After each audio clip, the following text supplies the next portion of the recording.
Durante 37 años sonreí en público mientras sangraba por dentro. Buenos días, mis queridos. Aquí es la abuelita Juanita con mis 68 años a cuestas, hablando directamente desde mi terraza en Veracruz, con vista al mar que hoy puedo contemplar libremente. Quien me ve ahora con mis plantas, mis tejidos y mi cafecito, jamás imaginaría la vida que dejé atrás. Antes de sumergirme en mi historia, quiero agradecer de corazón a cada uno de ustedes que está ahí del otro lado, dándome un poquito de su tiempo. Si esta historia toca su corazón, deje su like, suscríbase al canal y cuénteme en los comentarios de qué rinconcito de México me está viendo. Adoro saber de dónde vienen las personas que comparten un poco de esta jornada conmigo. Cada mensaje de ustedes es un regalo que guardo con cariño. Nací en 1957, en una época en que a la mujer se le criaba para casarse, tener hijos y obedecer. Crecí en Boca del Río, una región más sencilla de Veracruz, en una casa de madera suspendida sobre pilotes para escapar de la marea alta. Mi padre era pescador, de esos que salían de madrugada y volvían con lo que Dios y el mar permitían. Mi madre lavaba ropa ajena con las manos siempre arrugadas de tanto estar en el agua, incluso en los días de calor abrasador del verano veracruzano. Estudié hasta cuarto año de primaria solamente, no por falta de voluntad. Yo adoraba los libros, las historias, los números, sino porque, como decía mi padre, una niña no necesita mucho estudio, solo lo suficiente para no ser engañada en las compras y leer la Biblia. Creí en eso por mucho tiempo, como casi todas las mujeres de mi generación. Conocí a Joaquín a los 17 años, durante las fiestas patronales de Veracruz. Él era apuesto, tenía 28 años, trabajaba como guardia de seguridad en un banco importante de la ciudad y parecía un príncipe comparado con los muchachos sencillos de mi barrio. Cuando me miró por primera vez con aquellos ojos verdes, rareza en estas tierras, sentí un escalofrío que confundí con amor. Hoy sé que era el miedo dando su primera advertencia, pero en aquella época, ¿quién me iba a enseñar la diferencia? El noviazgo fue rápido, apenas 6 meses. Joaquín era romántico de una manera que me dejaba sin aliento. Flores, pequeños regalos, palabras dulces. Mis padres lo adoraban. Un hombre mayor, establecido, religioso, que prometía cuidar de su hija como un tesoro. Y cumplió esa promesa, sí, solo que no explicó que se cuida de un tesoro encerrándolo en una caja fuerte, lejos de los ojos de los demás. Nos casamos a principios de 1975. La ceremonia fue sencilla, en la pequeña iglesia del barrio, seguida de una fiesta en el patio de la casa de mis padres. Recuerdo mi vestido blanco, cosido por mi madre con una tela que ahorró meses para comprar. Recuerdo el pastel de 3 pisos, un lujo que nunca había visto antes. Recuerdo la sonrisa orgullosa de mi padre al entregarme en el altar. Y recuerdo, con una claridad que me persigue hasta hoy, la frase que Joaquín susurró en mi oído mientras bailábamos: «Ahora eres solo mía, para siempre». En aquel momento, tan romántico, no percibí el solo escondido ahí, la exclusividad que no era una declaración de amor, sino de posesión. Nuestra casa era bonita para los estándares de la época, una construcción pequeña pero bien hecha en Boca del Río, con 2 habitaciones, sala, cocina y hasta un pequeño patio donde planté mis primeras flores. Joaquín había ahorrado durante años para comprarla y se encargaba de recordármelo siempre que podía. «Te di un techo que ni tu padre pudo darte», decía, como si cada ladrillo de aquella construcción fuera una cadena invisible que me ataba a él. Las primeras señales llegaron pronto, pequeñas, sutiles, disfrazadas de cuidado y amor. Joaquín quería saber dónde iba, con quién hablaba, de qué conversábamos. Revisaba la hora a la que volvía del mercado. Contaba el cambio para ver si no había gastado dinero en otras cosas. «Es porque me preocupo por ti, mi amor», justificaba, y yo le creía, porque me habían enseñado que un marido que cuida es un marido que ama. Dejé de ver a mis amigas de la infancia porque él pensaba que eran mujeres de la calle que podrían influenciarme mal. Dejé de visitar a mi familia con frecuencia porque, según él, una mujer casada tiene que cuidar primero de su propia casa. El mundo exterior fue disminuyendo, encogiéndose, hasta caber enteramente entre las paredes de aquella casa en Boca del Río. Cuando quedé embarazada de nuestra primera hija, Joaquín pareció feliz, pero el control aumentó. Ahora llevas mi sangre dentro de ti, decía, acariciando mi vientre como si fuera una extensión de él mismo, no un ser independiente que crecía ahí. El embarazo fue difícil, con náuseas intensas y una presión arterial alta que me dejaba mareada. El médico recomendó reposo, y Joaquín transformó eso en una prisión completa. No te levantas de esa cama sin mi permiso, ordenaba antes de ir a trabajar, y para asegurarse, comenzó a traer a su madre, doña Remedios, para que me cuidara durante el día. Aquella mujer de mirada dura y manos ásperas era su espía, informándole de cada uno de mis movimientos, cada suspiro, cada visita que recibía.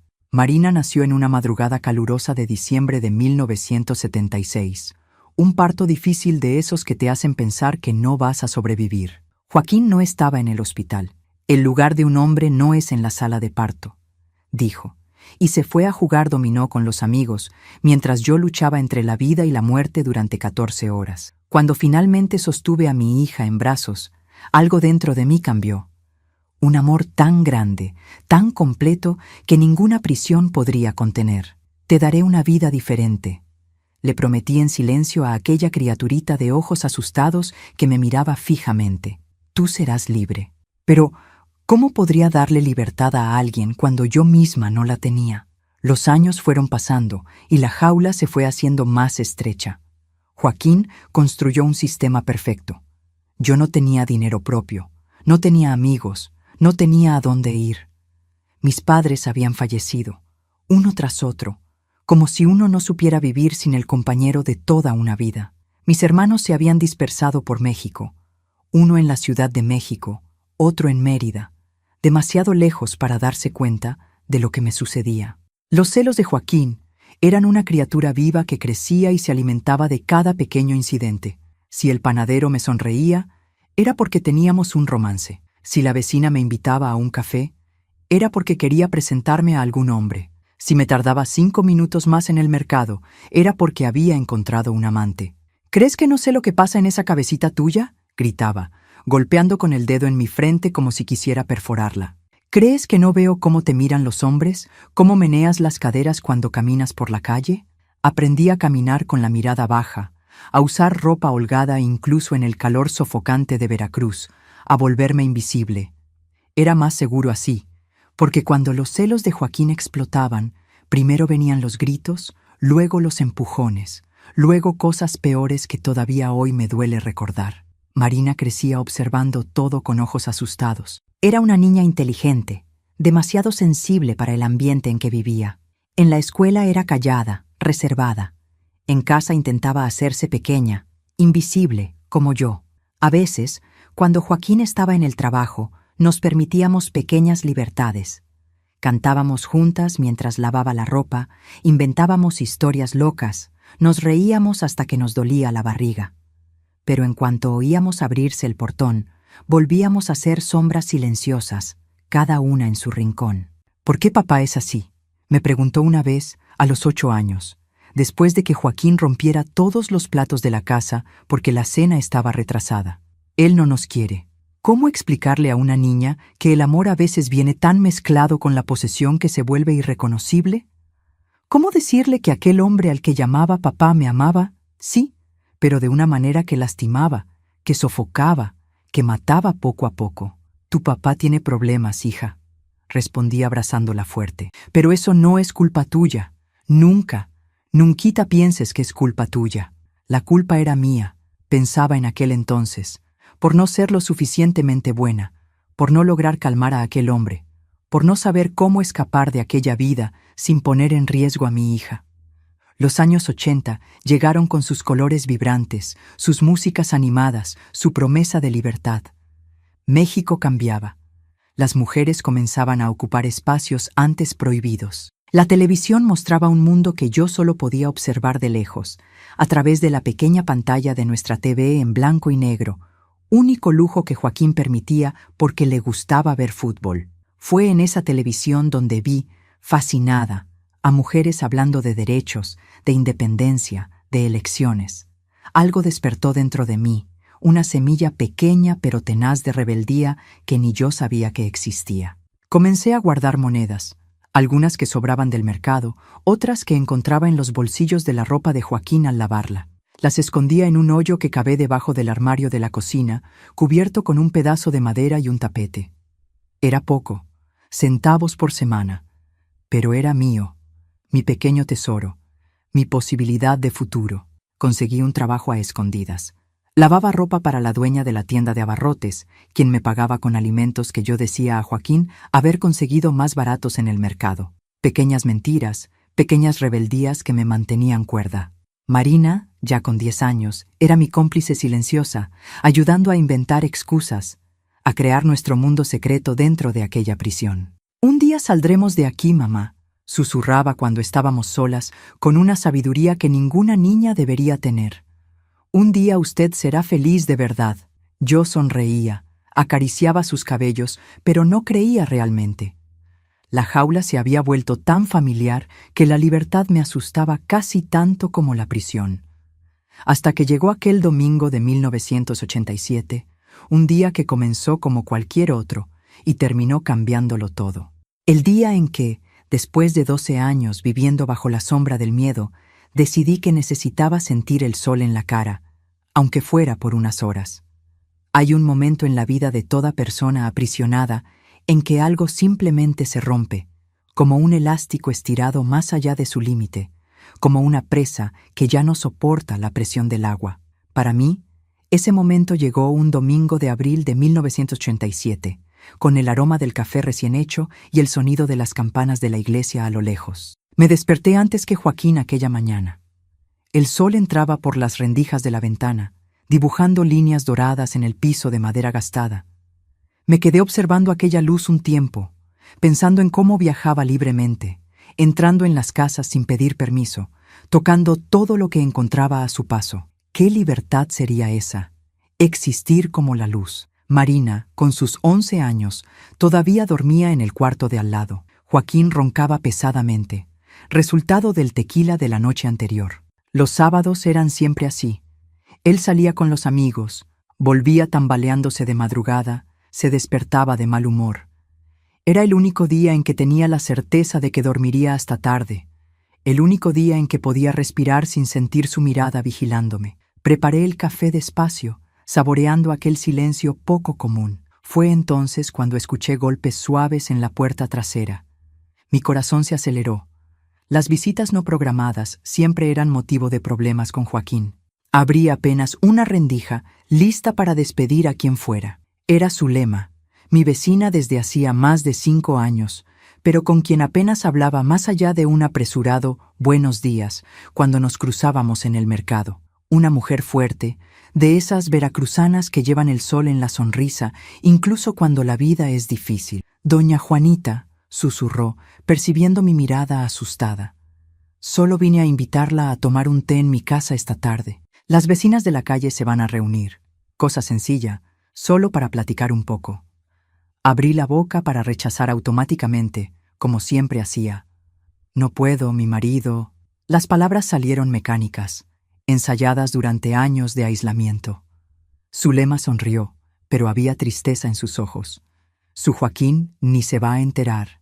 Él sale todos los domingos por la tarde para jugar dominó con los amigos en la cantina del Chico, ¿no es cierto? Usted viene un ratito, toma un té, platica con gente de su edad. ¿Hace cuánto que no hace eso? Tanto tiempo que ni siquiera recordaba cómo era la sensación de sentarse con otras mujeres, hablar de cosas simples, reír sin miedo, existir más allá de las paredes de aquella casa. «Voy a pensarlo», respondí, cerrando la puerta rápidamente cuando escuché un ruido proveniente de nuestro cuarto. El día siguió su rutina normal. Joaquín se despertó de mal humor, se quejó del café, criticó la ropa que Marina había separado para ir a misa. Después del almuerzo, como Zulema había previsto, se arregló para salir. «Voy a jugar dominó con los muchachos», anunció, como si me estuviera haciendo un favor al avisarme. «No me esperes para la cena y no salgas de esta casa». La última frase era siempre la misma, repetida como un mantra antes de cada salida. Una orden, una amenaza velada, un recordatorio de mi condición.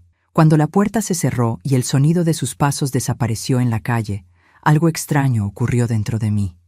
Una decisión silenciosa tomó forma, como una semilla que germina después de años dormida, esperando el momento adecuado. Marina, llamé a mi hija, que leía un libro de la escuela en su cuarto.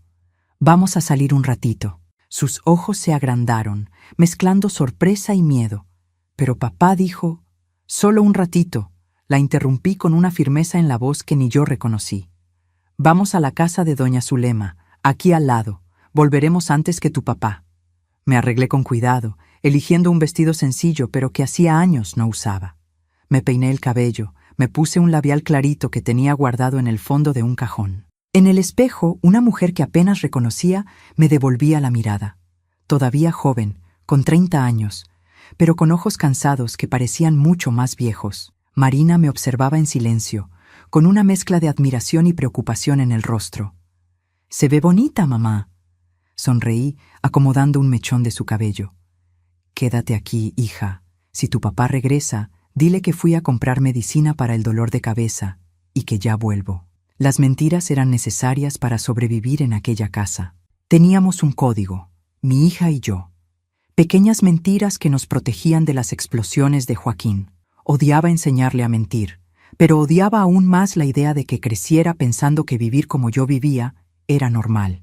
El corazón casi se me salió por la boca cuando crucé el portón de nuestra casa. 5 pasos hasta la calle, 10 más hasta la casa de Zulema. 15 pasos que parecían una maratón.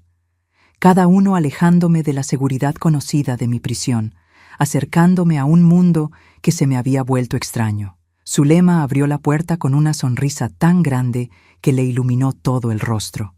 Creí que no vendría. «Pase, pase». La sala pequeña estaba llena de mujeres, unas 6 o 7, algunas que reconocí vagamente de las pocas veces que iba al mercado o a la iglesia. Todas dejaron de hablar cuando entré, mirándome con una curiosidad mal disimulada. «Gente, esta es Juanita, mi vecina», me presentó Zulema. «Primera vez que viene a nuestra reunioncita de domingo». Las sonrisas fueron cálidas, los saludos sinceros. Me senté, incómoda, en la orilla del sofá, aceptando una taza de té de hierbabuena que olía a consuelo y a infancia. Las conversaciones se reanudaron poco a poco. Chismes del vecindario, recetas intercambiadas, pequeñas victorias y derrotas del día a día. Fue Sebastiana, una señora mayor de cabello completamente blanco, quien preguntó directamente, «¿Y su marido, Juanita? Sé que Joaquín es hombre de rienda corta. ¿La dejó venir así, sin problemas?» Un silencio cayó en la sala. Todas sabían, me di cuenta. Todas veían las marcas, oían los gritos, entendían las miradas bajas y las excusas ensayadas. «Él no sabe», admití. La voz casi un susurro. «Salió a jugar dominó. Tengo que volver antes que él». Sebastiana movió la cabeza, intercambiando miradas con las otras. «Niña, estás viviendo en el infierno y de pie. Eso es fuerza que ni tú sabes que tienes». Las lágrimas vinieron sin aviso, como una tormenta de verano que se desata sin nubes en el cielo. Años de dolor reprimido, de miedo constante, de soledad aplastante. Lloré como no lloraba desde niña, con sollozos que sacudían todo mi cuerpo, mientras aquellas mujeres, que de repente parecían hermanas, me rodeaban en un abrazo colectivo. «Perdón», murmuré cuando finalmente pude respirar. «No sé qué me pasó». «Te pasó que eres persona, hija», respondió Sebastiana, sosteniendo mis manos entre las suyas, callosas por toda una vida de trabajo duro. «Y las personas no nacieron para vivir enjauladas». Las historias comenzaron a fluir entonces. Cada una de aquellas mujeres tenía su propia versión de una jaula. Algunas habían escapado, otras aún vivían presas. Algunas habían encontrado pequeñas libertades dentro de sus propias limitaciones. Escuché sobre María, que huyó de su marido violento con 3 hijos pequeños y hoy tenía una pequeña fonda en el centro. Sobre Concepción, que a los 60 años finalmente aprendió a leer y escribir a escondidas de su marido, que pensaba que el estudio es cosa de mujeres desocupadas. Sobre Juana, que perdió a su hijo por las drogas, pero encontró fuerzas para seguir adelante y ahora coordinaba un grupo de apoyo para madres en la misma situación. Historias de dolor, sí, pero también de resistencia, de mujeres que, como plantas tenaces creciendo en las grietas del concreto, encontraban maneras de sobrevivir, de florecer incluso en los ambientes más hostiles. El tiempo pasó demasiado rápido. Cuando me di cuenta, el sol ya estaba bajo en el horizonte, pintando el cielo de Veracruz con tonos naranja y rojo. Dios mío, tengo que irme. Me levanté asustada, el pánico volviendo como una ola helada. Joaquín va a regresar pronto. Zulema tomó un papel y anotó algo rápidamente. Tome, guárdelo con usted. Es el teléfono de mi hermana que vive en el centro. Cualquier cosa, a cualquier hora, puede llamar. Guardé el papel en el sostén, el único lugar que Joaquín no revisaba. Abracé a cada una de aquellas mujeres con un cariño que no sabía que aún existía dentro de mí. Prometí volver el próximo domingo y corrí hacia casa, con el corazón en la garganta y la cabeza llena de ideas nuevas, peligrosas, liberadoras. Entré por la puerta trasera, aliviada al ver que la casa todavía estaba en silencio. Marina vino corriendo a mi encuentro en la cocina, los ojos muy abiertos. «Papá llamó desde la cantina», dijo con voz temblorosa. Dijo que estaba regresando más temprano porque el juego terminó. Le dije que usted había ido a comprar medicina. Mi sangre se heló. Rápidamente me quité el vestido, me lavé la cara quitando cualquier rastro de labial. Me até el cabello en el chongo apretado que Joaquín prefería. Abrí un paquete de polvo para agua fresca y esparcí un poco en la mesa, para dar la impresión de que acababa de llegar con las compras. No habían pasado ni 5 minutos cuando oí el portón abrirse con violencia. Joaquín entró como un huracán, los ojos ya enrojecidos por la bebida, el olor a tequila impregnado en la ropa. «¿Dónde está ella?», gritó al ver a Marina sola en la sala. Cuando me vio en la cocina, vino hacia mí con pasos pesados. «¿Dónde estabas?». «Fui a la farmacia a comprar un medicamento para el dolor de cabeza», respondí mostrando una caja de analgésicos que siempre mantenía escondida para emergencias como esta. Me sentía mal. Me agarró por el brazo con fuerza, jalándome hacia él. Sus ojos recorrieron mi rostro, buscando señales de mentira. «Estás diferente. Hay algo diferente en ti». El miedo era familiar, un viejo compañero que vivía en mi pecho desde hacía años. Pero ahora había algo nuevo mezclado con él. Una pequeña llama de rabia, de indignación, de conciencia de que merecía más que aquella vida. «No hay nada diferente», respondí, sosteniendo su mirada por primera vez en mucho tiempo. «Solo un dolor de cabeza». Fue suficiente. Aquel pequeño acto de rebeldía, de mirarlo a los ojos en vez de bajar la cabeza, fue como encender un cerillo cerca de gasolina. La bofetada vino fuerte, lanzándome contra el armario de la cocina. El sabor metálico de sangre llenó mi boca cuando me mordí el labio con el impacto. «¡Estás mintiendo!», rugió, agarrándome del cabello. «¿Crees que soy idiota? Huelo perfume desde que entré. ¿Con quién estabas?». «Con nadie», grité, el dolor agudo en el cuero cabelludo trayendo lágrimas a mis ojos. «Suéltame, Joaquín, me estás lastimando». Marina apareció en la puerta de la cocina, el rostro pálido de terror. «¡Papá, para! Mamá solo fue a la farmacia. Yo la vi». Joaquín la ignoró, continuando a sacudirme por el cabello, golpeando mi cabeza contra la pared mientras gritaba acusaciones cada vez más absurdas. Que yo tenía un amante, que estaba planeando huir, que quería abandonarlo después de todo lo que él había hecho por mí. Lo que sucedió después todavía me parece un sueño confuso cuando intento recordarlo. Marina, mi niña de 11 años, pequeña pero feroz en la defensa de su madre, agarró la tetera que estaba en la estufa y arrojó agua caliente en la espalda de Joaquín. No era agua hirviendo, gracias a Dios no había llegado a ese punto, pero estaba lo suficientemente caliente para causar dolor y sorpresa. Joaquín me soltó instantáneamente, volteándose hacia Marina con una expresión que nunca olvidaré. Puro odio, pura violencia. «Maldita escuincla», avanzó hacia ella con el puño levantado. Algo estalló dentro de mí en ese momento. Una fuerza que no sabía que existía. Un coraje nacido de la desesperación más profunda. Me interpuse entre ellos, protegiendo a mi hija con mi propio cuerpo. «¡A ella no!», grité, una fiera defendiendo a su cría. «En mí puedes pegar, en mí puedes descargar tus frustraciones. En ella no, Joaquín, en ella nunca». Él se detuvo, sorprendido por mi reacción. Nos miramos por un momento que pareció eterno. Yo, sangrando y despeinada pero de pie. Él, rojo de rabia y alcohol, con el puño todavía levantado. «Las dos han perdido el juicio», dijo finalmente, bajando el brazo. «Mañana hablamos, cuando regrese del trabajo. Quiero esta casa en orden y a ustedes dos con la cabeza en su lugar». Salió dando un portazo, probablemente de regreso a la cantina para más bebida y para calmar su rabia. Nos quedamos allí, Marina y yo, abrazadas en el suelo de la cocina, temblando como hojas al viento. «Mamá», susurró, tocando el corte en mi labio con dedos delicados. «Ya no podemos seguir aquí». Miré a mi hija, tan joven y ya tan sabia, tan pequeña y ya tan valiente, y supe que tenía razón. Lo que había sucedido hoy cruzaba todas las líneas. Si Joaquín era capaz de levantar la mano contra ella, ya no había límites. No había seguridad posible dentro de aquellas paredes. «No vamos a quedarnos», prometí, besando su frente y sintiendo crecer dentro de mí una determinación nueva. «Pero necesitamos un plan. Necesitamos ser astutas». Aquella noche, mientras Joaquín roncaba pesadamente en el cuarto, demasiado borracho para notar nuestra ausencia, Marina y yo nos sentamos en la cocina oscura, planeando nuestra huida en susurros urgentes.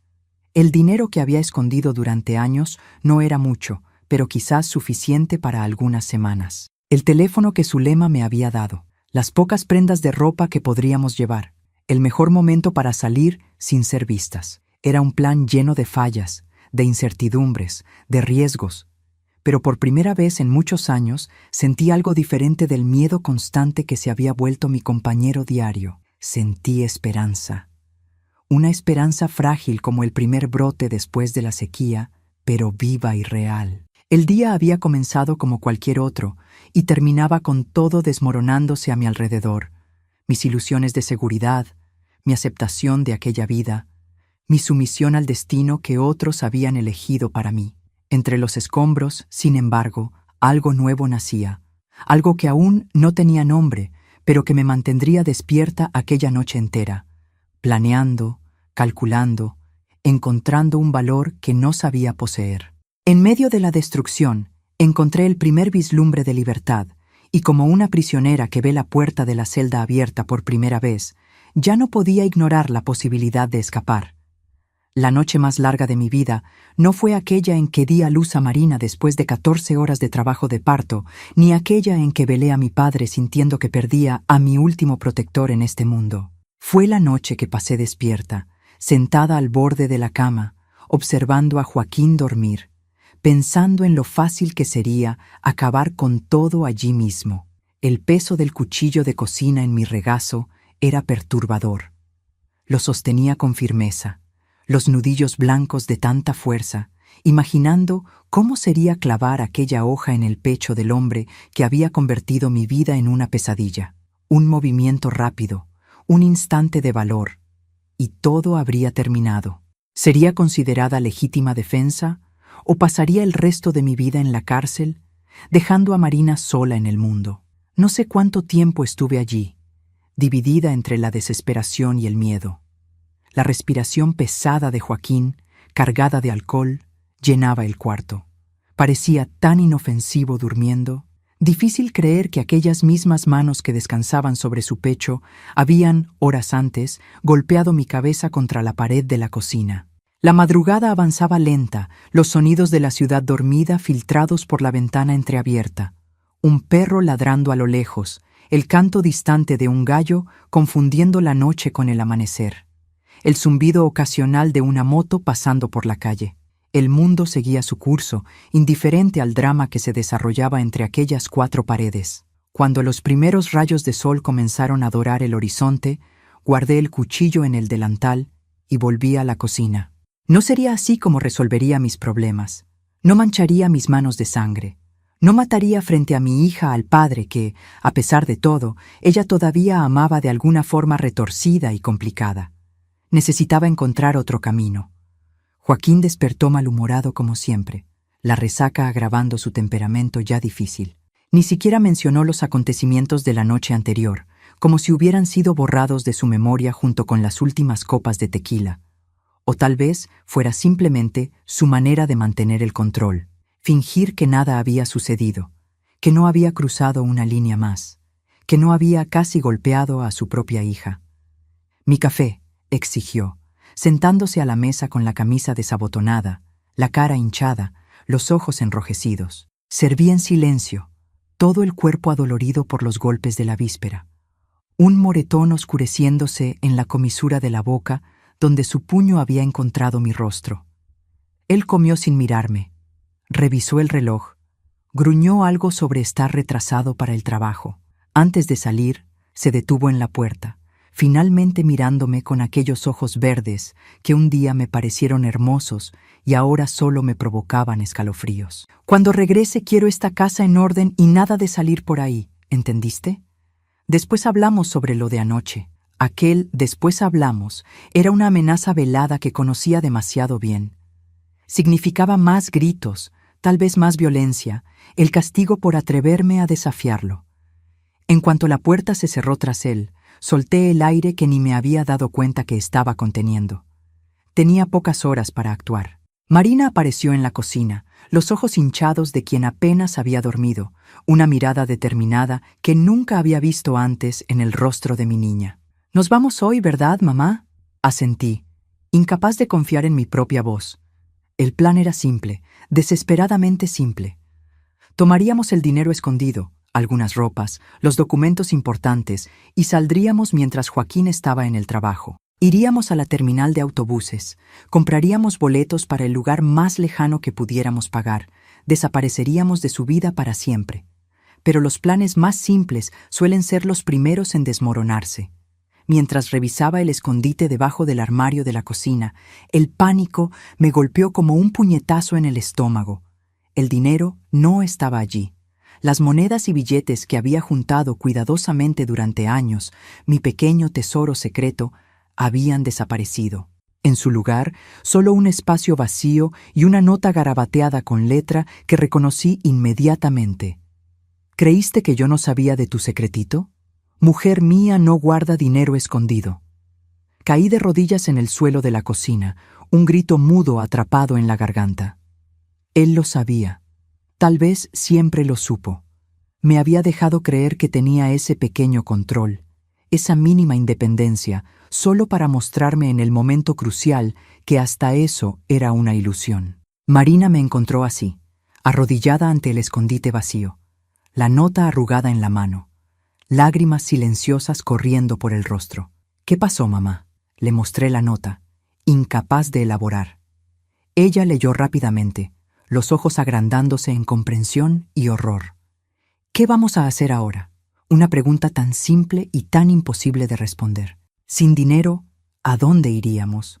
¿Cómo sobreviviríamos? ¿Cómo protegería a mi hija no solo de Joaquín, sino del hambre, del frío, de la calle? Fue en ese momento de desesperación absoluta que recordé el papel que Zulema me había dado, el teléfono de su hermana en el centro, una línea tenue de esperanza, frágil como un hilo de telaraña, pero la única que quedaba.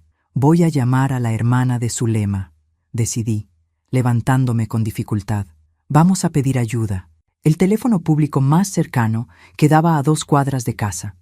Nunca había parecido tan lejos. Arreglé a Marina rápidamente, inventando una excusa por si algún vecino preguntaba dónde íbamos. «Si alguien pregunta, estamos yendo a comprar útiles escolares para ti. Cuaderno nuevo, lápices, esas cosas». En el camino, cada persona que pasaba a nuestro lado parecía un potencial espía de Joaquín. Cada mirada era una amenaza. Cada sonrisa escondía segundas intenciones. Años viviendo bajo vigilancia constante me habían convertido en una persona paranoica, desconfiada hasta de mi propia sombra. La moneda de 50 centavos temblaba en mi mano cuando finalmente llegamos al teléfono público. Marqué el número varias veces, equivocándome en los dígitos por el nerviosismo, hasta completar finalmente la llamada. Cada tono era una pequeña agonía. ¿Y si nadie contestaba? ¿Y si el número estaba equivocado? ¿Y si... bueno? La voz femenina del otro lado de la línea fue como música. Expliqué rápidamente quién era, mencionando a Zulema, tratando de no sonar tan desesperada como me sentía. «Necesito ayuda», finalmente admití, la voz quebrándose. «Mi marido Ya no puedo quedarme en casa. Tengo a mi hija. No tenemos a dónde ir. Hubo un momento de silencio que pareció eterno, y después palabras que lo cambiaron todo. Ven para acá. Anota la dirección. Te estaré esperando. Me habría desmayado de alivio si no estuviera sosteniendo el teléfono con tanta fuerza. Anoté la dirección en un pedacito de papel que llevaba en el bolsillo. Agradecí repetidamente. Colgué con manos temblorosas. ¿Y ahora, mamá?, Marina preguntó, sosteniendo mi mano con fuerza. ¿Cómo vamos a llegar allá sin dinero? Una buena pregunta. La dirección era en el centro de la ciudad, demasiado lejos para ir a pie, especialmente con una niña. No tenía dinero para el camión, mucho menos para un taxi. Fue cuando vi a Sebastiana, la señora de cabello blanco de la reunión del domingo, saliendo de la panadería cercana al teléfono. Una coincidencia, una señal, no importaba. Era la única oportunidad que teníamos. «Doña Sebastiana», la llamé, haciendo señas discretamente. Ella se volvió, tardando un instante en reconocerme. Cuando lo hizo, su rostro se iluminó con una sonrisa que pronto desapareció al ver mi estado. El moretón en la cara, los ojos rojos, la expresión de desesperación mal contenida. «Niña, ¿qué te pasó?». Las palabras salieron en torrente, descontroladas, años de secretos y vergüenza finalmente, rompiendo la barrera del silencio. Le conté sobre la violencia de la noche anterior, sobre nuestra decisión de huir, sobre el dinero robado, sobre la llamada recién hecha. Sebastiana escuchó todo en silencio, los ojos oscuros llenándose de una mezcla de compasión y determinación. Cuando terminé, simplemente abrió la bolsa de tejido que llevaba, sacó algunos billetes arrugados y me los entregó. No es mucho, pero alcanza para el camión hasta el centro y para comer algo en el camino. Ve, niña, ve y no mires atrás. Intenté rechazar. Ya era demasiado pedir carona el domingo, cuanto más dinero en un lunes. Pero Sebastiana cerró mi mano en torno a los billetes con una firmeza sorprendente para alguien con manos tan arrugadas. «Un día tú ayudarás a otra que esté pasando por lo mismo», dijo simplemente. Así es como sobrevivimos en este mundo. El abrazo que intercambiamos fue breve pero intenso, cargado de una solidaridad que trascendía palabras. Agarré a Marina por la mano y corrimos hacia la parada del camión, el corazón acelerado con miedo y esperanza, en partes iguales. El viaje en camión hasta el centro fue un borrón de ansiedad. Cada parada parecía durar una eternidad. Cada nuevo pasajero que subía podría ser alguien enviado por Joaquín para seguirnos. El conductor nos miró con curiosidad cuando subimos, yo con el rostro marcado por la violencia, Marina agarrada a mi mano como si su vida dependiera de ello. Lo que pensó, nunca lo sabré. Tal vez había visto muchas como nosotras a lo largo de los años, huyendo de hogares que ya no eran seguros. La dirección que la hermana de Zulema había proporcionado era de una casa sencilla en la parte vieja del centro de Veracruz, en una de esas calles estrechas de piedra que guardan la historia de la ciudad colonial. Nos detuvimos frente al número indicado, vacilantes, reuniendo valor para tocar a la puerta. Fue Marina quien finalmente dio el paso adelante, tocando 3 veces con los nudillos en la madera desgastada.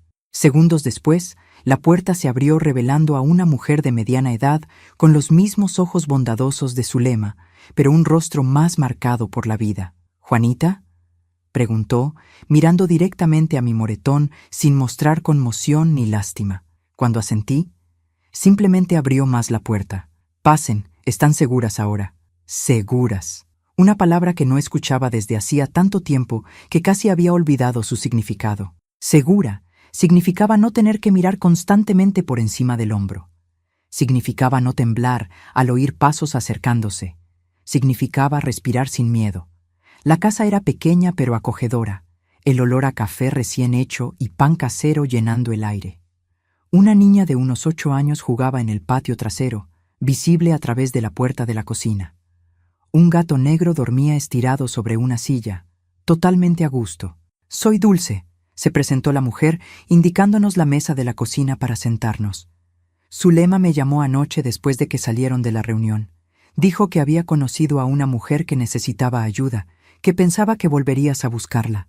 Te estábamos esperando. Las lágrimas vinieron nuevamente, esta vez de puro alivio. La idea de que alguien estaba esperándome preparada para ayudarme aún sin conocerme bien, era casi incomprensible después de años viviendo aislada, creyendo que estaba sola en el mundo. Dulce sirvió café para mí, leche con chocolate para Marina, y se sentó con nosotras en la mesa. Su mirada era directa, sin juicio. Mi marido era igual, dijo simplemente, arremangándose el vestido para mostrar una cicatriz larga en el antebrazo. Esto fue de cuando me rompió una botella en la cabeza. La última vez, antes de que agarrara a mis hijas y saliera de casa en medio de la noche. Miré la cicatriz, después a la niña jugando en el patio, y pregunté, ¿Cómo lo lograste? Dulce sonrió, una sonrisa que no tenía alegría, solo determinación. Un día a la vez. No voy a mentir y decir que fue fácil. No lo fue, pero fue posible. Y eso es lo que necesitas saber ahora, Juanita. Es posible, difícil, aterrador, incierto, pero posible. En los días que siguieron, me sumergí en las profundidades de la desesperación como nunca antes. La casa de Dulce era segura, pero sabía que no podíamos quedarnos allí para siempre. Joaquín no era hombre de rendirse fácilmente.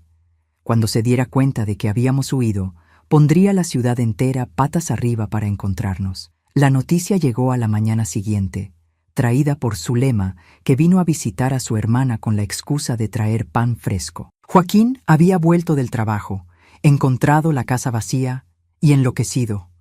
Rompió muebles, gritó a los vecinos, amenazó a quien se atreviera a habernos ayudado. Fue a la delegación a registrar nuestra desaparición, alegando que yo tenía problemas mentales, que no era seguro para Marina quedar bajo mis cuidados. La policía las está buscando, explicó Zulema, la voz baja para que Marina, jugando con la sobrina de Dulce en el patio, no escuchara. No como fugitivas, sino como personas desaparecidas que necesitan ser rescatadas. Mi estómago se hundió con esta información. Conocía demasiado bien la capacidad de Joaquín para manipular situaciones, para presentarse como víctima, para convencer a los demás de que era un marido preocupado por su esposa inestable. ¿Quién creería en mí, una mujer sin estudios, sin dinero, sin posición social, contra la palabra de un guardia de seguridad respetado en la comunidad? Fue el punto más bajo de mi vida, sentada en la cama prestada en la casa de Dulce, oyendo las risas de las niñas en el patio, sabiendo que en cualquier momento podríamos ser descubiertas y obligadas a volver a aquel infierno. Pensé en rendirme, en simplemente entregarme, aceptar mi destino. Sería más fácil, ¿no?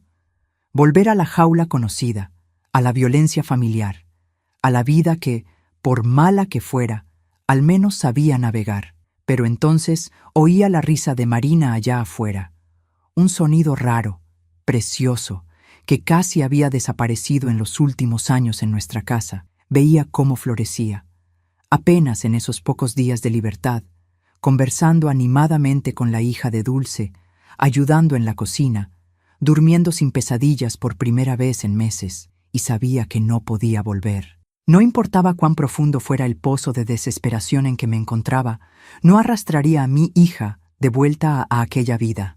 Ella merecía más. Las dos merecíamos más. Fue en aquel momento, en el fondo del pozo, que encontré el valor que me sostendría durante los próximos días, semanas, meses, un valor nacido no de la esperanza, sino de la absoluta falta de alternativas, el valor de los desesperados, de los que no tienen nada más que perder. Necesitamos irnos, le dije a Dulce aquella noche, después de acostar a Marina.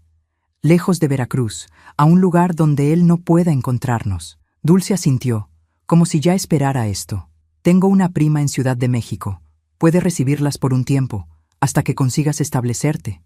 No es ideal, pero es lo bastante lejos. Ciudad de México, otro estado, otra vida. La idea era aterradora y liberadora al mismo tiempo. Lejos de todo lo que conocía, pero también lejos de Joaquín. Un recomienzo completo. ¿Cómo llegaremos allá?, pregunté, la pregunta práctica escondiendo el torbellino de emociones que la idea provocaba. Dulce sonrió, una sonrisa conspiradora que iluminó su rostro cansado. Tengo un plan. No es perfecto, pero puede funcionar. Y así, en las profundidades de mi desesperación, una pequeña luz comenzó a brillar. Tenue, vacilante, amenazada por vientos de todos lados. Pero aún así, una luz. La posibilidad de escapar, de libertad, de una vida que todavía no conseguía imaginar completamente, pero que sabía sería mejor que la que había dejado atrás. Aquella noche, por primera vez desde que huimos, dormí sin soñar con Joaquín. En vez de eso, soñé con el Zócalo de Ciudad de México, que nunca había visto, con un cielo abierto sin rejas ni límites, con un futuro incierto pero mío, completamente mío. Hay momentos en la vida que funcionan como puertas. Una vez que pasamos por ellas, no hay cómo volver atrás. La decisión de huir a Ciudad de México fue una de esas puertas. Del otro lado aguardaba un mundo desconocido, aterrador en su vastedad de posibilidades, pero infinitamente mejor que la prisión que dejaba atrás. El plan de Dulce era simple en teoría, complicado en la ejecución.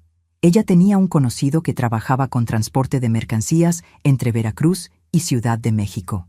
No exactamente un camionero regular, sino uno de esos hombres que viven en los márgenes de la legalidad, llevando y trayendo productos sin muchas preguntas. Por una cantidad que ella juntó entre amigas, él accedió a llevarnos junto con la carga. No va a ser cómodo, Dulce explicó, mientras preparábamos las pocas cosas que llevaríamos. Pero nadie las buscará en un camión de mercancías, y él conoce rutas alternativas que evitan los principales puestos de fiscalización. La idea de viajar escondida en un camión con Marina me provocaba escalofríos, pero la alternativa, ser encontrada por Joaquín, era peor. Acepté el plan con la resignación de quien no tiene mejores opciones.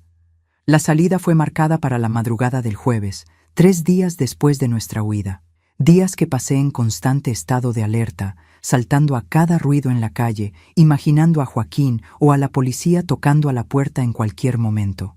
Dulce mantenía las ventanas cerradas, las cortinas corridas, no nos permitía salir ni siquiera al patio durante el día. Él está rondando el barrio, informó Zulema en una de sus visitas furtivas. Mostró su foto a los comerciantes, ofreció recompensa a quien dé información. Está diciendo a todos que tuviste un colapso nervioso, que no estás en condiciones de cuidar a la niña. La rabia que sentí al oír esto fue como fuego en las venas, una sensación casi olvidada después de años de miedo constante. La rabia era un lujo que no podía permitirme en la casa de Joaquín, donde cualquier emoción fuerte podía desencadenar violencia. Ahora, lejos de él, dejé que la rabia fluyera, alimentando la determinación de escapar para siempre. En la noche anterior al viaje, después de acostar a Marina con promesas de una aventura emocionante por la mañana, me senté con Dulce en la pequeña cocina de la casa. El silencio entre nosotras era cómodo, el tipo de silencio que solo existe entre mujeres que comparten experiencias demasiado profundas para ser expresadas en palabras. ¿Tienes miedo?, finalmente preguntó, sirviendo un café fuerte que bebíamos sin azúcar. Los lujos eran escasos en aquellos días. Más de lo que puedo decir, admití, mirando el líquido oscuro en la taza. No de Joaquín, ya no. Tengo miedo de fallar, de no conseguir cuidar a Marina sola, de acabar en la calle o, peor, de ser obligadas a volver. Dulce cubrió mi mano con la suya, los callos en nuestros dedos encontrándose como viejos conocidos. El miedo no desaparece, dijo con la sabiduría de quien ya había recorrido aquel camino. Solo cambia de forma. Pero con el tiempo, aprendes a transformarlo en combustible en vez de dejarlo ser un obstáculo. Sus palabras resonaron en mi mente el resto de la noche, mientras arreglaba y volvía a arreglar la pequeña bolsa con nuestras ropas, los documentos cuidadosamente escondidos en un bolsillo interno, los pocos recuerdos que conseguí traer en la huida apresurada, una foto de Marina bebé, el pequeño crucifijo que había sido de mi madre, un listón para el cabello que mi hija adoraba. A las 3 de la mañana, el ruido discreto de un motor en la calle anunció la llegada de nuestro transporte.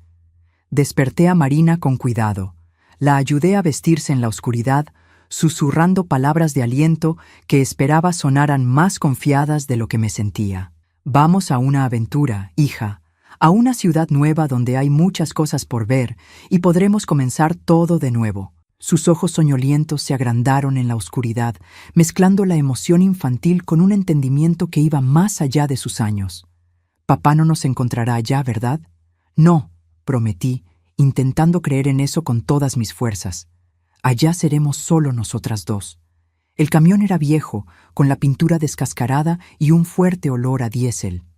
El conductor, un hombre de mediana edad llamado Toño, apenas nos miró cuando Dulce nos presentó. Cuanto menos supiera sobre nosotras, menos tendría que contar si alguien le preguntaba. Atrás hay un espacio entre las cajas, indicó, abriendo la lona que cubría la carga. No es mucho, pero les alcanza para acomodarse. Hay una cobija y un garrafón de agua. No hagan ruido en las paradas, no salgan hasta que yo avise que es seguro. Abracé a Dulce con fuerza, las palabras de gratitud atoradas en la garganta. Ella simplemente asintió, entendiendo lo que no podía decir. Después ayudó a Marina a subir a la carga. Luego me extendió la mano para que yo hiciera lo mismo. Todo va a salir bien, fueron sus últimas palabras antes de que la lona fuera bajada, dejándonos en la oscuridad casi completa, solo con franjas finas de luz de la madrugada filtradas por los rasgones en la tela. El espacio entre las cajas era apretado, apenas alcanzaba para que las dos nos sentáramos. Abracé a Marina contra mí, sintiendo su pequeño cuerpo temblar levemente de frío o miedo, no sabía decir. Es como una cabaña secreta, susurré en su oído cuando el motor rugió más fuerte y el camión comenzó a moverse. Solo nosotras dos sabemos que estamos aquí. Ella asintió contra mi pecho, agarrándose a mi blusa como hacía cuando era muy pequeña. Por un momento, la enormidad de lo que estábamos haciendo me golpeó como una ola, dejando todo atrás, viajando clandestinas en un camión incómodo hacia una ciudad donde no conocíamos a nadie, sin dinero, sin planes concretos, solo la vaga promesa de un nuevo comienzo. El miedo intentó tragarme en aquel espacio oscuro y confinado, pero entonces recordé las palabras de Dulce. Transformar el miedo en combustible. Respiré hondo. Sostuve a Marina más cerca y dejé que el balanceo del camión en las malas carreteras nos arrullara en un sueño intranquilo. El viaje a Ciudad de México tomó casi 2 días. 2 días de calor sofocante bajo la lona, de sed constante racionando el garrafón de agua, de músculos doloridos por la imposibilidad de estirar las piernas completamente, de sobresaltos cada vez que el camión se detenía en alguna gasolinera o control policial. Toño solo nos permitía salir en paradas estratégicas, lejos de miradas curiosas, generalmente en medio de la noche en carreteras secundarias. 5 minutos para estirar las piernas, hacer necesidades detrás de algún arbusto, comer un pedazo de pan o galleta que nos pasaba sin ceremonia. Todo tranquilo hasta ahora, informó durante una de esas paradas en la frontera entre Veracruz y Puebla. Pero es mejor que sigan escondidas. Nunca se sabe. Marina soportó todo con una resiliencia que me sorprendía y me partía el corazón al mismo tiempo. Ninguna niña debería pasar por aquello, escondida como una fugitiva, con miedo de su propio padre. Pero ella no se quejaba, no lloraba, solo apretaba mi mano en los momentos de mayor tensión y sonreía valientemente cuando intentaba distraerla con historias susurradas o juegos silenciosos. Finalmente, en la madrugada del segundo día, sentí que el camión reducía la velocidad, daba varias vueltas y se detenía por completo. La lona fue levantada, dejando entrar el aire fresco de la noche y el olor inconfundible a humo y ciudad. Ciudad de México, anunció Toño, ayudándonos a bajar de la carga con piernas entumecidas y cuerpos adoloridos. Aquí es lo más lejos que puedo llevarlas. Estábamos en una especie de depósito en las afueras de la ciudad, lejos de las áreas más concurridas. El conductor nos indicó una calle cercana donde podríamos tomar un camión hacia la dirección de la prima de Dulce. Buena suerte, dijo simplemente antes de volver a la cabina del camión y partir sin mirar atrás. Ahí estábamos, Marina y yo, solas en una ciudad desconocida a las 4 de la mañana, con solo la dirección garabateada en un papel y algunos billetes arrugados que Dulce había conseguido para nosotras. El miedo volvió con toda su fuerza, acompañado ahora de una sensación de vértigo ante lo desconocido. ¿Y ahora, mamá?, Marina preguntó, frotándose los ojos cansados, la carita sucia del polvo del camino. Ahora seguimos adelante, respondí, acomodando la bolsa en el hombro y tomando su mano. Un paso a la vez. Encontramos la parada de camión, Esperamos casi 2 horas por el 1 de la mañana. Preguntamos al conductor soñoliento la mejor forma de llegar a nuestro destino. Cuando finalmente bajamos en la colonia indicada, Narvarte, un área sencilla pero decente de la ciudad, el sol ya estaba alto en el cielo, iluminando los edificios que se extendían hasta donde alcanzaba la vista. La prima de Dulce, doña Raimunda, era una mujer corpulenta de unos 60 años, con un rostro severo que se suavizó al vernos paradas en su puerta, exhaustas y asustadas. Dulce me llamó avisando que vendrían, dijo, abriendo más la puerta. Pasen, deben estar muertas de cansancio. La casa era pequeña pero limpia, con el olor reconfortante a café y el ruido de una televisión encendida al fondo. Un perro viejo levantó la cabeza cuando entramos, nos examinó con ojos nublados por la edad y volvió a dormir, aparentemente aceptándonos como parte de la casa. Pueden quedarse en el cuartito de atrás, Raimunda indicó, llevándonos a través de la sala y cocina hasta un pequeño cuarto que claramente servía como depósito, pero había sido parcialmente limpiado para recibirnos. No es mucho, pero les sirve para descansar mientras deciden qué hacer. El colchón en el suelo, cubierto con sábanas limpias, parecía el más lujoso de los hoteles después de 2 noches en la carga del camión. Marina se durmió tan pronto como se acostó, el cansancio finalmente venciendo la adrenalina que la había mantenido alerta durante el viaje. Me quedé despierta un poco más, observando el techo descascarado, escuchando los sonidos desconocidos de esta nueva ciudad, el ladrido distante de perros, el ruido de niños jugando en la calle, la radio del vecino tocando música norteña. Estábamos a más de 400 kilómetros de Veracruz, de Joaquín, de la vida que conocíamos. La distancia parecía al mismo tiempo inmensa e insuficiente. Me va a encontrar, pensé, el miedo todavía presente como una sombra terca. Él siempre dice que si me escapo, me va a encontrar aunque sea en el fin del mundo. Pero entonces, mirando a Marina durmiendo pacíficamente a mi lado, algo cambió dentro de mí, un clic casi audible, como una llave girando en una cerradura. No, él no nos encontraría, porque yo no lo permitiría, porque la mujer que huyó de Veracruz ya no era la misma que vivió años aceptando abusos, creyendo que no había escapatoria. El miedo todavía estaba ahí, pero ahora había algo más fuerte creciendo a su lado. Una determinación feroz de proteger a mi hija, de construir una vida nueva, de nunca más ser víctima. El miedo se estaba transformando en coraje. Los primeros meses en Ciudad de México fueron duros. No voy a mentir. Raimunda era generosa a su manera rústica, dándonos refugio y comida, pero dejó claro desde el principio que no podríamos quedarnos indefinidamente. Tengo mi propia vida, mis propios problemas, explicó sin rodeos. Pueden quedarse hasta que encuentren algo, pero necesitan arreglárselas pronto. Comencé a buscar trabajo inmediatamente. Sin estudios, sin referencias, con miedo de usar mis documentos verdaderos y ser rastreada por Joaquín, las opciones eran limitadas. Acepté lo primero que apareció.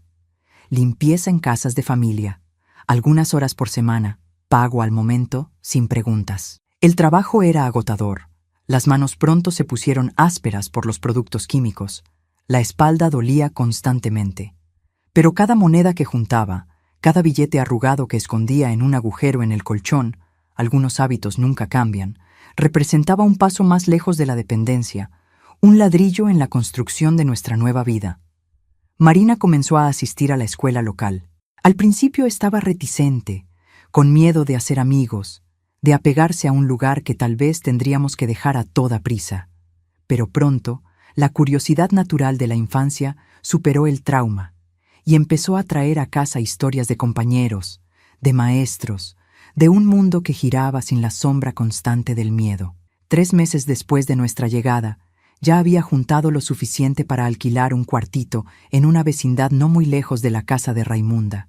Era minúsculo, apenas espacio para una cama que compartíamos, una estufa de 2 hornillas, un armario improvisado con cajas.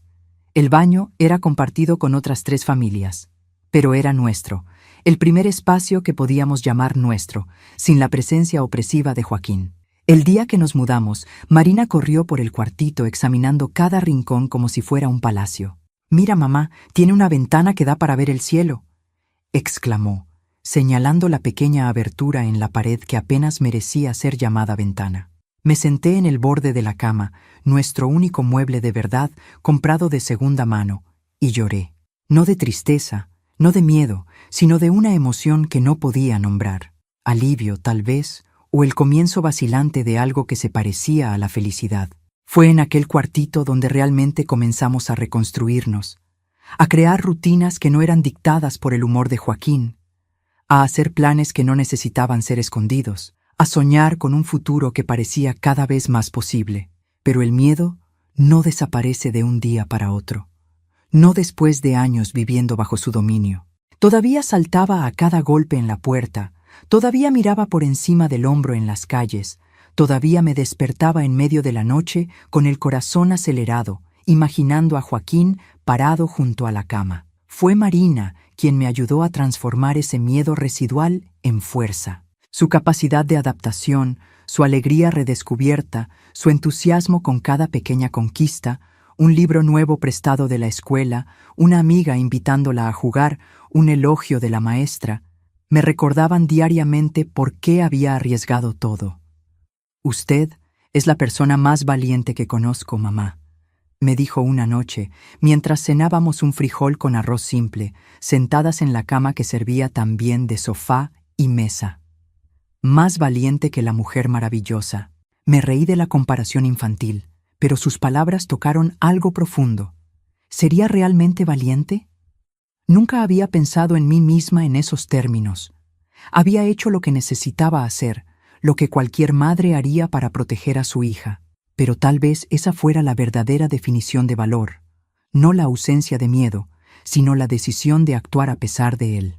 El año 1988 trajo cambios para México y para nosotras. En el país, las promesas de un nuevo gobierno incluían mayor atención a los derechos de las mujeres. Para mí y Marina, vino la primera sensación real de seguridad. Conseguí un trabajo mejor en una pequeña posada cerca del centro, limpiando habitaciones, ayudando en la cocina, eventualmente aprendiendo a recibir huéspedes. El sueldo todavía era pequeño, pero regular, con prestaciones. Usaba un nombre diferente, claro. Todavía no confiaba en que Joaquín hubiera desistido de encontrarnos. La dueña de la posada, doña Celestina, una española que vino a México siendo joven y se quedó, se convirtió no solo en mi jefa, sino en mi mentora. Veía mi potencial más allá de las tareas simples que me asignaba inicialmente. Me enseñaba palabras en inglés para ayudar a los turistas extranjeros, me animaba a aprender las operaciones del negocio. «Tienes buena cabeza», decía en su acento característico. «Solo te faltó oportunidad en la vida». Con el nuevo empleo conseguimos mudarnos a un apartamento pequeño pero decente, con 2 recámaras minúsculas. Por primera vez desde la huida, Marina tenía su propio espacio. Compré muebles poco a poco, piezas sencillas de segunda mano que restauraba en las horas libres, pintando, lijando, transformando lo que otros descartaban en tesoros para nosotras. Fue en ese período que el miedo finalmente comenzó a perder fuerza. No desapareció completamente. Incluso hoy, tantos años después, a veces me despierto sobresaltada por una pesadilla donde Joaquín me encuentra, pero dejó de ser la fuerza dominante en mi vida. En su lugar, crecía algo nuevo, confianza en mis capacidades, en mis decisiones, en el futuro que construía día a día con mis propias manos. Más de un año había pasado desde nuestra huida cuando recibí una llamada telefónica que me heló la sangre. Era Dulce, llamando desde un teléfono público en Veracruz, la voz tensa y apresurada. «Él descubrió a dónde fueron», dijo sin preámbulos. «Alguien del camión habló, o tal vez alguien me vio preparando el viaje. Está yendo para Ciudad de México». El pánico familiar intentó reinstalarse, la vieja sensación de tener el estómago cayendo en un pozo sin fondo. Pero algo diferente ocurrió. En vez de paralizarme, el miedo se transformó instantáneamente en acción. Llamé a doña Celestina. Expliqué la situación de la forma más breve posible. No necesité contar todos los detalles. Ella era una mujer experimentada. Había visto lo suficiente de la vida para entender lo que no fue dicho. «Ven a mi casa con la niña», ordenó sin vacilar. «Tengo un amigo en la policía. Vamos a resolver esto». Aquella noche, sentada en la sala confortable de doña Celestina, Conté mi historia completa por primera vez. Los años de abuso, la huida desesperada, la reconstrucción lenta y dolorosa en Ciudad de México. El amigo policía, un hombre serio de mediana edad llamado Sargento Ibarra, escuchó todo en silencio, tomando notas ocasionales en una pequeña libreta. Cuando terminé, esperaba incredulidad, tal vez hasta la sugerencia de que debería volver con mi marido y resolver las cosas como gente civilizada. Era lo que la sociedad de la época frecuentemente decía a las mujeres en mi situación. En vez de eso, el sargento cerró la libreta, me miró directamente a los ojos y dijo: «Señora, vamos a garantizar que él no se acerque a usted ni a su hija.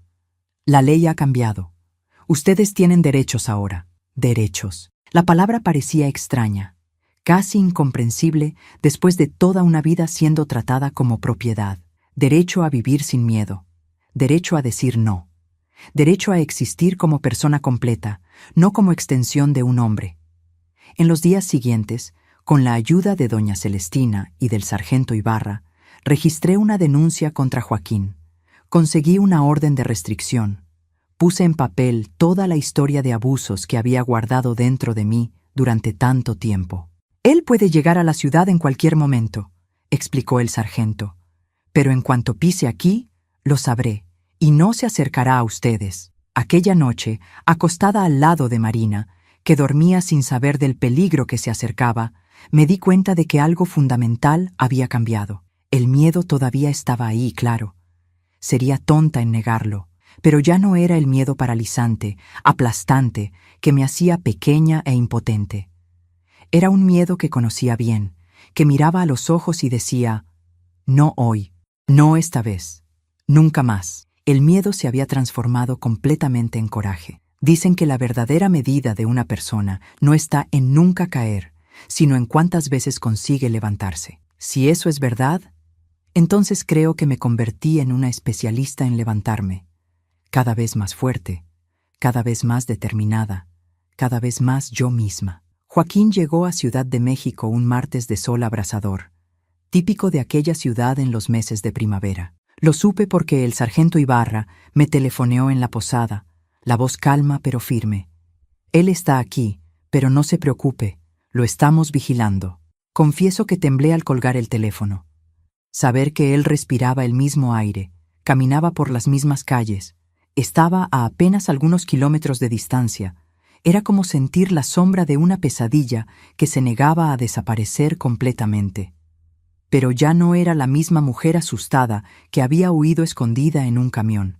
Ahora tenía documentos oficiales protegiéndome, autoridades de mi lado, una red de apoyo, doña Celestina, el sargento, vecinos y colegas que, aun sin conocer toda mi historia, habían percibido lo suficiente para convertirse en protectores silenciosos míos y de Marina.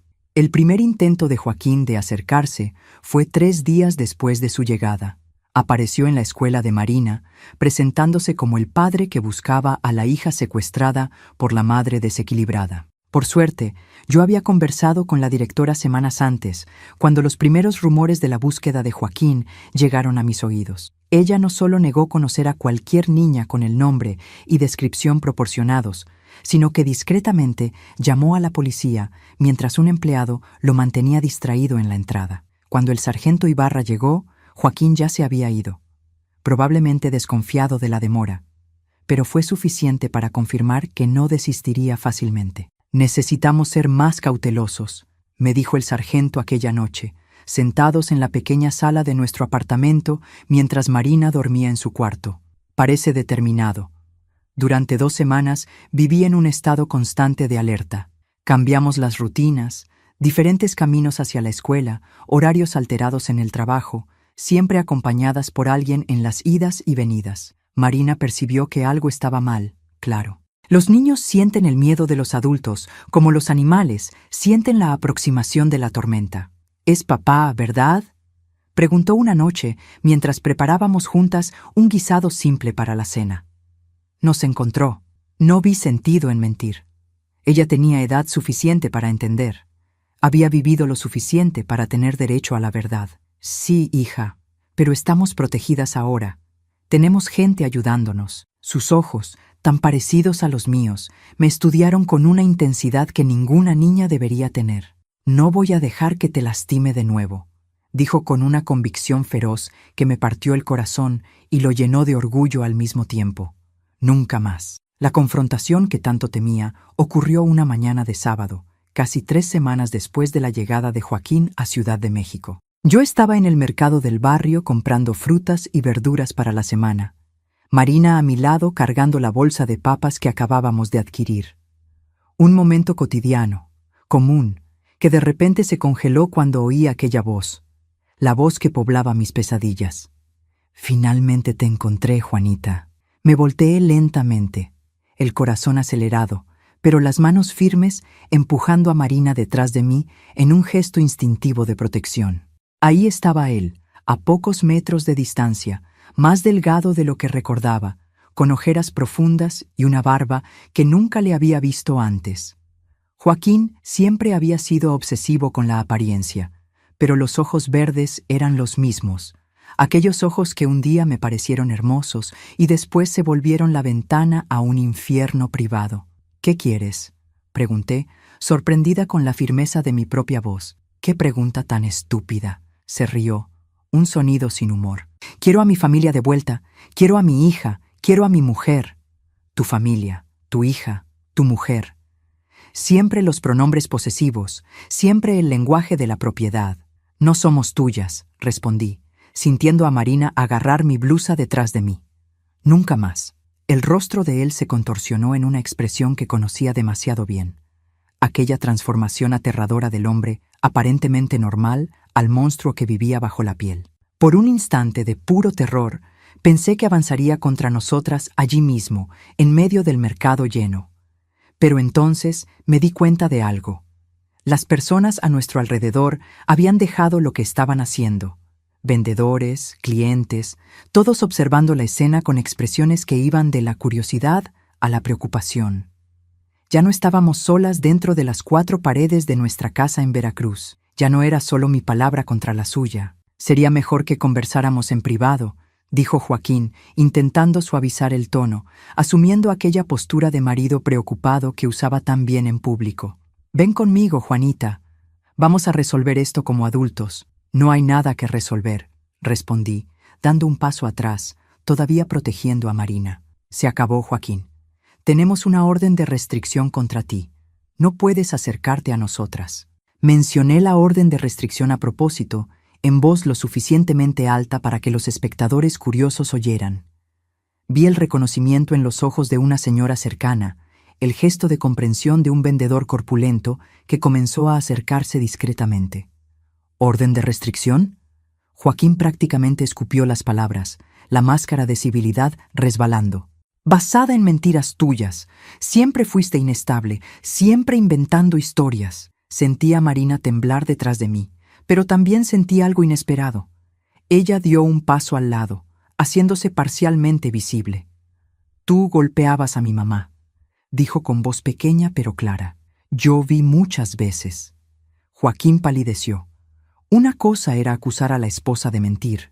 Otra, completamente diferente, era enfrentar el testimonio de la propia hija frente a decenas de extraños. «Marina», comenzó, extendiendo la mano hacia ella. «Hijita, tú no entiendes». Ella retrocedió, aferrándose más fuerte a mi blusa. «No soy tu hijita. No quiero verte nunca más». Fueron las palabras más crueles que podrían ser dichas a un hombre como Joaquín, cuya identidad entera estaba construida sobre el control que ejercía sobre su familia. Vi algo romperse en sus ojos. No arrepentimiento, no amor herido, sino rabia pura.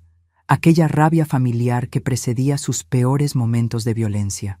«Tú la volviste contra mí», rugió, dando un paso en nuestra dirección. «Envenenaste la cabeza de mi propia hija». Fue cuando sentí una presencia sólida a mi lado. El vendedor corpulento que vendía pescado en el puesto vecino al de frutas. «¿Algún problema aquí, doña Juanita?», preguntó, los brazos cruzados sobre el pecho ancho, los ojos fijos en Joaquín. No era el único. Percibí que otras personas se habían acercado, formando una especie de barrera humana entre nosotras y Joaquín. Personas que me conocían de los meses haciendo compras allí, que veían a Marina crecer, que intercambiaban sonrisas y conversaciones casuales conmigo, personas que tal vez no supieran mi historia completa, pero reconocían el miedo en los ojos de una mujer, la postura amenazadora de un hombre a punto de volverse violento. Este hombre no puede acercarse a nosotras, expliqué, la voz más firme ahora. Tiene una orden judicial. Alguien murmuró que la policía ya había sido llamada. Otra persona comentó que conocía al delegado del barrio. Una tercera ofreció llevarnos a su casa hasta que todo se resolviera. Vi la comprensión lenta en los ojos de Joaquín. Él ya no estaba en Veracruz, donde las personas bajaban los ojos ante la violencia doméstica, donde los vecinos fingían no oír gritos a través de paredes delgadas, donde, en pleito de marido y mujer, nadie debe meterse, era ley no escrita. Estaba en un lugar donde era simplemente un hombre violento más, sin el respeto que su empleo y posición le garantizaban, sin el miedo que inspiraba en quienes lo conocían. Cuando la patrulla de policía llegó minutos después, Joaquín ya había retrocedido, no sin antes lanzar una última mirada que prometía que aquello no terminaría ahí. Pero por primera vez no temblé ante aquella amenaza silenciosa. Tenía algo que nunca había tenido antes. Una comunidad a mi alrededor, personas dispuestas a testificar, a intervenir, a importarles. Joaquín fue llevado para dar declaraciones. La orden de restricción fue reforzada. Nuevas medidas de protección fueron implementadas. Él todavía intentó algunas veces más contactarnos. Cartas amenazadoras enviadas a la posada, un intento frustrado de abordarme a la salida del trabajo, llamadas telefónicas en medio de la noche. Pero cada intento encontraba una barrera más sólida que la anterior. La policía, alertada por el sargento Ibarra, lo detuvo por violar la orden de restricción. Doña Celestina contrató un guardia para la posada. Los vecinos comenzaron a acompañarnos en las idas y venidas, y yo dejaba de ser la víctima asustada que él había conocido para volverme la mujer determinada que estaba aprendiendo a ser. La última noticia que tuve de Joaquín fue aproximadamente 6 meses después de ese enfrentamiento en el mercado. El sargento Ibarra me informó que había sido arrestado por agredir a un hombre en una cantina. Aparentemente, el alcohol y la frustración de no poder recuperarnos habían resultado en una explosión violenta que dejó a la víctima hospitalizada. Le dieron 3 años, dijo el sargento. Cuando salga, dudo que venga tras ustedes nuevamente. Hombres como él suelen buscar blancos más fáciles. Blancos más fáciles. La frase se quedó conmigo por mucho tiempo. Un recordatorio doloroso de cuántas otras mujeres estarían viviendo el infierno del que había logrado escapar, pero también fue un catalizador para la siguiente fase de mi vida. Con Joaquín en prisión y la amenaza temporalmente alejada, finalmente pude respirar más libremente, planear más allá de la supervivencia inmediata. Marina se estaba adaptando bien a la escuela, había hecho amigos, estaba lentamente dejando atrás los traumas de los años en Veracruz. Yo progresaba en el trabajo en la posada, ahora no solo limpiando habitaciones, sino ayudando en la recepción, aprendiendo el funcionamiento del negocio, incluso practicando algunas palabras de inglés con los turistas extranjeros que comenzaban a descubrir Ciudad de México. Fue doña Celestina quien primero plantó la semilla que cambiaría mi vida una vez más. «Juanita, tienes facilidad con la gente», comentó un día después de observarme calmar a una pareja de huéspedes mayores que estaba frustrada con un problema en la tubería de la habitación. Sabes escuchar, sabes entender lo que necesitan, aunque no consigan explicarlo bien. Agradecí el elogio sin entender a dónde quería llegar. ¿Sabías que hay un curso para terminar los estudios aquí cerca, por la noche, para adultos que no completaron la educación básica? Creo que deberías considerarlo. Parecía absurdo a primera vista. Yo, a los 33 años, volviendo a la escuela, con un trabajo de tiempo completo, una hija que criar, tantas otras responsabilidades. Pero una vez plantada, la idea se negó a morir. Comencé la secundaria en 1990, asistiendo a clases 3 noches por semana después del trabajo. Marina, ahora con 14 años y cada vez más independiente, se quedaba con la hija de doña Celestina en las noches de clase. Las dos se habían vuelto amigas inseparables, casi hermanas. Los primeros meses fueron brutalmente difíciles. Mi cerebro parecía oxidado después de tanto tiempo lejos de los estudios. Las noches eran demasiado cortas, divididas entre tareas, quehaceres domésticos y el poco descanso que conseguía. Muchas veces pensé en desistir, convencida de que me estaba engañando, que mujeres como yo no tenían una segunda oportunidad en la educación. Pero entonces recibía una buena nota en un trabajo, o entendía un concepto que parecía imposible, o simplemente sentía aquella ola de satisfacción al aprender algo nuevo y continuaba. Un día a la vez, una lección a la vez, una pequeña victoria a la vez. Completé la preparatoria en 1993, a los 36 años. La ceremonia de graduación fue sencilla, realizada en el patio de la escuela municipal que albergaba el programa de educación para adultos. Pero para mí, representaba un hito que pocos años antes habría parecido imposible. Marina estaba en la primera fila, aplaudiendo tan fuerte que sus manos quedaron rojas. A su lado, doña Celestina sonreía como una madre orgullosa. Amigos que había hecho a lo largo de los años, colegas de trabajo, vecinos, compañeros de estudio, todos reunidos para celebrar no solo mi logro educativo, sino el viaje mucho mayor que representaba. Fue allí, sosteniendo mi diploma con manos que todavía mostraban callos de años de trabajo duro, que tomé otra decisión que cambiaría mi vida. Continuaría estudiando. No sabía cómo ni cuándo, pero no me detendría allí. El cómo vino en forma de un programa de becas para mujeres en situación de vulnerabilidad, ofrecido por una organización no gubernamental en asociación con una universidad local. Celestina vio el anuncio en el periódico, lo recortó y prácticamente me obligó a inscribirme. Lo peor que puede pasar es que digan que no, argumentó cuando intenté explicar que mujeres como yo no iban a la universidad. ¿Y qué? Ya has enfrentado cosas mucho peores que un rechazo. Tenía razón, por supuesto. Después de huir de un marido abusivo, reconstruir una vida desde cero en una ciudad extraña, criar a una hija sola mientras trabajaba y estudiaba, un simple no ya no parecía tan aterrador. Para mi sorpresa, la respuesta fue sí. En 1994, a los 37 años, inicié un curso de trabajo social, elegido no solo por ser una de las pocas opciones disponibles en el programa de becas, sino porque algo en aquella profesión resonaba profundamente conmigo. La idea de ayudar a personas a encontrar caminos para salir de situaciones que parecían imposibles. Los 4 años siguientes fueron una montaña rusa de desafíos y descubrimientos. Trabajaba en la posada durante el día, estudiaba por la noche, aprovechaba cada minuto libre para lecturas y trabajos.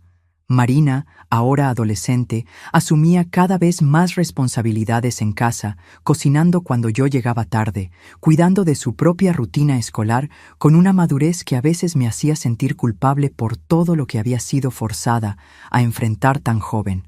«No te preocupes tanto, mamá», me dijo una noche cuando me encontró llorando de agotamiento sobre un trabajo que parecía imposible de terminar a tiempo. «Estoy orgullosa de ti. Siempre quise ser como tú cuando creciera». «¿Como yo?», pregunté sorprendida. «¿Por qué?». «Porque nunca te rindes», respondió simplemente. «No importa lo difícil que sea, siempre encuentras un camino». Sus palabras fueron el combustible que me mantuvo siguiendo adelante en los momentos más difíciles. Y hubo muchos. Profesores que dudaban de mi capacidad por la edad o por el acento veracruzano que nunca perdí completamente. Compañeros jóvenes que no entendían mis referencias o experiencias de vida. La constante batalla contra el cansancio y la inseguridad. Pero también hubo alegrías profundas. El descubrimiento de que mi experiencia de vida era valiosa en discusiones sobre políticas sociales, amistades con personas que nunca habría conocido en mi vida anterior. El placer puro de aprender, de expandir horizontes, de entender mejor el mundo a mi alrededor. Y principalmente la sensación creciente de propósito. Cada curso sobre violencia doméstica, cada conferencia sobre derechos de las mujeres, cada práctica en centros de apoyo a víctimas me hacía pensar, es para esto que sobreviví, para ayudar a otras a sobrevivir también. Me gradué en trabajo social en 1998, a los 41 años. Marina, entonces con 22, estaba comenzando su propia jornada universitaria en pedagogía, la primera generación de nuestra familia en tener acceso a la educación superior desde el inicio, sin los desvíos y obstáculos que enfrenté. El día de mi graduación, mientras esperaba en la fila para recibir el diploma, miré hacia el público y vi no solo a Marina y doña Celestina, sino a una pequeña multitud de rostros conocidos, mujeres que había conocido durante las prácticas, que tenían historias parecidas a la mía. Colegas de la posada que habían cubierto mis turnos cuando necesitaba estudiar para exámenes importantes, vecinos que habían cuidado de Marina en emergencias, el sargento Ibarra, ahora ascendido a teniente, que continuaba siendo un amigo y protector, incluso años después de que la amenaza de Joaquín hubiera desaparecido en el horizonte. Fue cuando me di cuenta de que había construido mucho más que una nueva vida en Ciudad de México. Había construido una comunidad, una red de apoyo mutuo, un lugar donde pertenecía verdaderamente, no por miedo u obligación, sino por elección y conexión genuina. Mi carrera profesional comenzó en el mismo centro de apoyo, donde había hecho la práctica en el último año de la universidad. Una organización no gubernamental que ofrecía refugio temporal, asistencia jurídica y psicológica a mujeres en situación de violencia doméstica. El sueldo era mínimo, las condiciones de trabajo lejos de lo ideal, los desafíos diarios a veces abrumadores. Pero cada mujer que conseguía ayudar a salir de una relación abusiva, cada niño que veíamos florecer lejos del ambiente de violencia, cada pequeña victoria contra un sistema que todavía favorecía a los agresores, todo valía la pena. Con el tiempo, fui asumiendo más responsabilidades, desarrollando programas específicos basados en mi propia experiencia. Uno de los más exitosos fue un curso de capacitación profesional para mujeres que, como yo, años antes, necesitaban reconstruir la vida desde cero, sin educación formal, sin experiencia de trabajo reconocida, muchas veces sin documentos o referencias. Si yo pude, tú también puedes. Decía a cada nuevo grupo de mujeres de ojos asustados y cuerpos marcados por cicatrices visibles e invisibles. No será fácil, no será rápido, pero es posible. Los años fueron pasando, cada uno trayendo nuevas conquistas, nuevos desafíos, nuevas alegrías y tristezas, como es la vida de cualquier persona. Marina se graduó, comenzó a trabajar como maestra, se enamoró de un colega de profesión, un joven amable y respetuoso que era lo opuesto a todo lo que Joaquín representaba. Cuando me contó que iban a casarse, mi corazón se llenó de una alegría que no sabía que era posible sentir. ¿Estás segura, hija?, pregunté, no porque dudara del amor de ellos, sino porque conocía los peligros escondidos tras puertas cerradas. Estoy segura, mamá, respondió, sosteniendo mis manos. ¿Y sabes por qué? Porque tú me enseñaste a reconocer el amor verdadero, a nunca confundir amor con control, cariño con posesión. Tú me enseñaste que merezco respeto, que tengo valor por mí misma, no como propiedad de alguien. Sus palabras fueron la mayor recompensa que podría imaginar por todos los sacrificios, todas las noches sin dormir, todos los momentos de duda y miedo. Mi hija sería diferente. Tendría opciones que no tuve, libertades que me fueron negadas, oportunidades que solo pude soñar. La boda de ellos fue sencilla pero alegre, realizada en el Parque Chapultepec al atardecer. Mientras observaba a Marina bailando con su esposo, riendo de algo que él susurró en su oído, sentí una paz profunda instalándose dentro de mí. El ciclo había sido roto. La herencia de violencia que amenazaba pasar de una generación a otra había sido interrumpida. Los años continuaron pasando. Me convertí en abuela, primero de Lupita, una niñita con los mismos ojos determinados de su madre, después de Felipe, un niño gentil que adoraba los libros como su abuela. Vi mi trabajo en el centro de apoyo expandirse, recibir reconocimiento, inspirar iniciativas similares en otras ciudades. Continué estudiando, haciendo cursos de especialización, participando en conferencias donde, para mi sorpresa, era invitada como ponente, no solo como oyente. En 2010, a los 53 años, recibí una invitación que nunca habría imaginado posible: asumir la coordinación general del centro donde trabajaba hacía más de una década. La responsabilidad era enorme, los desafíos aún mayores. pero acepté sin vacilación. Cada día en aquella posición era una oportunidad de moldear políticas, influir en decisiones, abrir puertas para otras mujeres que, como yo, necesitaban apenas una oportunidad para mostrar su fuerza. Hoy, mirando hacia atrás, a mis 68 años, desde la terraza de esta casa sencilla pero confortable en Veracruz, sí, volví a la ciudad donde todo comenzó, pero esta vez por elección, no por miedo. Veo una vida que tomó rumbos que jamás podría haber previsto en aquellos días oscuros bajo el control de Joaquín. Me jubilé oficialmente hace 5 años, pero continúo activa como consultora, conferencista y mentora informal para mujeres más jóvenes que siguen el camino que ayudé a abrir. Marina y su familia viven cerca. Mis nietos ya son adolescentes, creciendo en un mundo que, aunque todavía lejos de ser perfecto para las mujeres, ofrece protecciones y posibilidades que no existían en mi juventud. En cuanto a Joaquín, supe por casualidad, a través de una antigua conocida de Veracruz que encontré en una visita a la ciudad años atrás, que murió en 2005, solo, en un cuarto de pensión barata, el hígado destruido por el alcohol que siempre fue su compañero más fiel. No sentí alegría con la noticia, ni tristeza, apenas una extraña sensación de cierre, como cerrar un libro cuya historia ya no nos interesa. Si hay una lección que quisiera dejarles a ustedes que me están viendo, es esta. Nunca es demasiado tarde para recomenzar. Nunca se está completamente rota hasta el punto de no poder ser reconstruida. Nunca el miedo es tan grande que no pueda ser transformado en coraje. Somos como aquellas flores tercas que encuentran grietas en el concreto para crecer.